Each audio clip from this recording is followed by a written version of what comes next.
I want to show you something very special. Here in Cinemex, we have a special card that is collectible. And also it gives you like some special prizes on when you come to see a movie. This time we make it from Háblame, but before I show you the art, it's made by a Mexican artist called Mike Sandoval.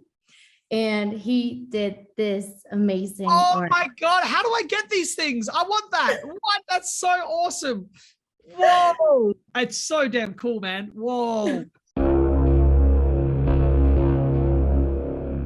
I loved the movie. I think it's a fresh delivery. It's well done.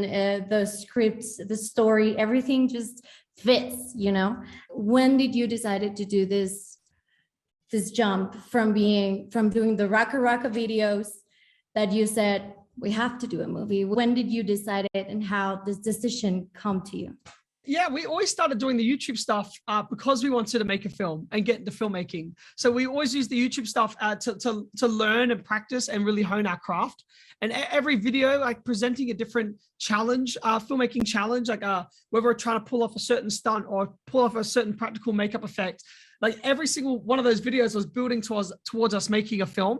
And I think it was around 2018 that I really thought and knew that I was ready, and that we were really excited by the idea of doing it. And I didn't feel like I could express myself too personally with my audience. You know, we could never have two characters sit down and have a conversation. There was always lots of action and have things happening constantly. So I needed another way to express myself too.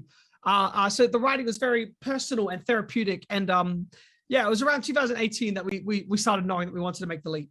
Not so long ago. But you did started your videos, well, in your channel, Raka like 9 years ago. But in the newest video you uploaded, when you chat about your experience with this movie, you show up videos when you were kids and you started taking experience with all these practical effects, which I think was very risky for you as child, but I think that gave exactly the magic it needed the movie. So when did you started to risking your lives in order to make films? Yeah, 9 years old was when we started doing that. And so from 9, we started making our things and experimenting with practical effects and doing all that. And then our grandfather was helping raise us.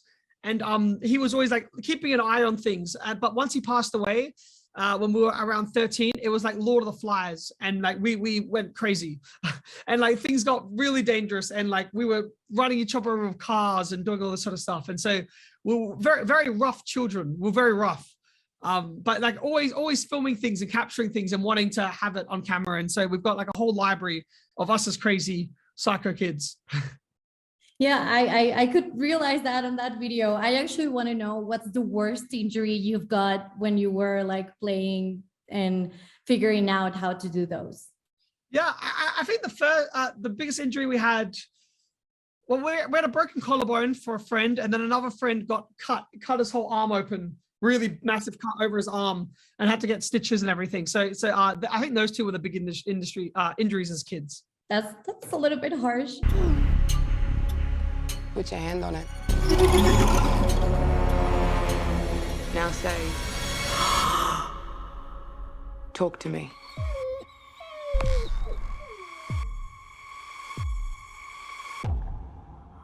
Talk to me. You mentioned that several people that you worked with earlier in Raka, like Becca, which handles like makeup and some effects, also worked with you in the movie. Like, how did your workflow travel from Raka to the movie, and how was it, the process? There were some times where we had to be a bit more calm on set, you know, for those more big character moments, but there was a lot of times where it felt like a Raka shoot. And like there were scenes like the montage sequence that we had to go really rogue and like had to try and get 50 setups in 2 hours. And so it felt like a bomb hit the set and 2 cameras are flying around everywhere and we're screaming direction from behind a couch, you know. So there was times where we really adopted that Raka energy, and the shoot was so short. It was 5 weeks of filming when we were meant to have 8, but it got cut down to 5. So it was always a sprint. So yeah, I mean, it was sometimes to slow it down for the actors and working with the actors more than on a Raka video, but a lot of the time it felt like a Raka set. I think that kept a lot your energy into the movie. Okay, there's a special effect I want to talk about, and it's the dog. The scene where the dog is kissing passionately one of the characters. So I want to know how you did this effect. I want you to tell us how you did that. In rehearsals, Otis, who plays Daniel, kissed a lot of dogs. No, I'm joking. He didn't really. No dog got kissed. Who made a casting? We had to find the right dog, so we kissed a bunch. So we built a dog's head that was a replica of the dog that we were using, and so we filmed Otis on the floor kissing the puppet head, which was controlled by the prosthetic team's hand, and so he was just like moving the mouth, and Otis was kissing it, and then we got a plate shot of the dog licking the trainer's hand, and then like in post, we were able to grab all those elements and blend them together and find the moments where their motions really synced and matched. And so we were able to do that in post, and that was all Kojo Studios. A great effect. Half practical, half CG. She was trying to reach out. Find you. Now, the travel you got around this movie has been amazing, right? Like you had one plan for it, and then you ended up in Sundance, which is crazy, by the way, this festival that you ended up for indie films. I think it's amazing. I want you to talk to us about who got to see the movie at Sundance.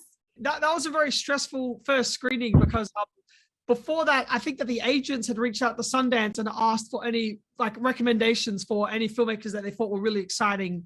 And this is before we got into Sundance, and Sundance recommended us. And so these Hollywood agents got to talk to me early. And so when we went to Sundance, each agency was trying to sign us.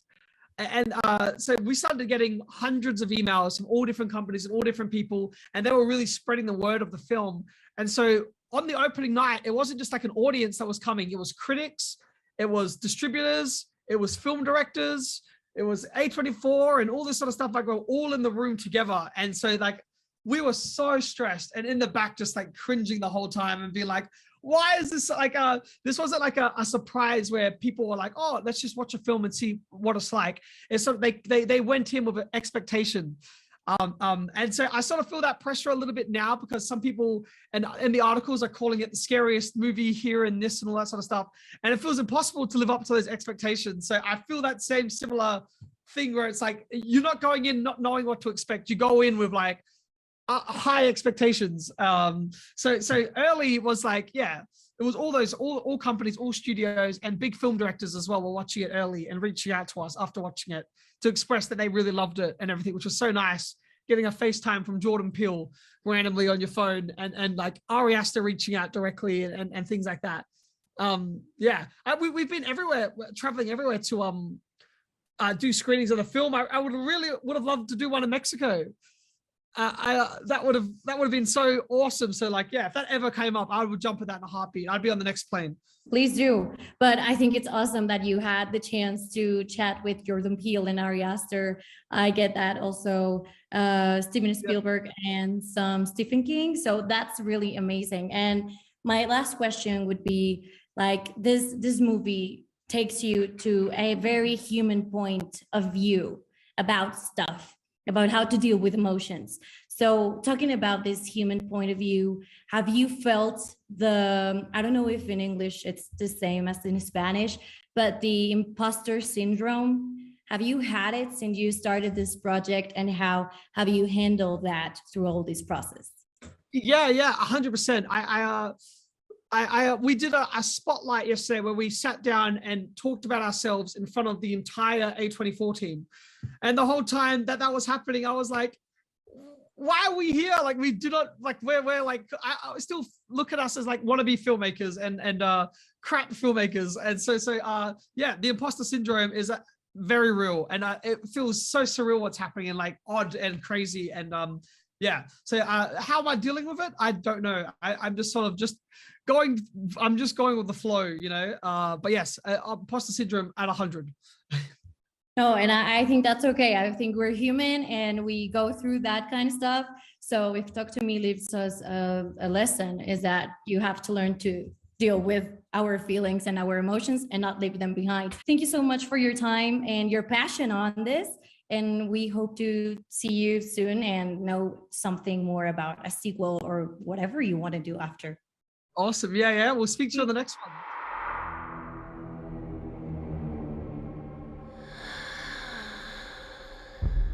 They like you.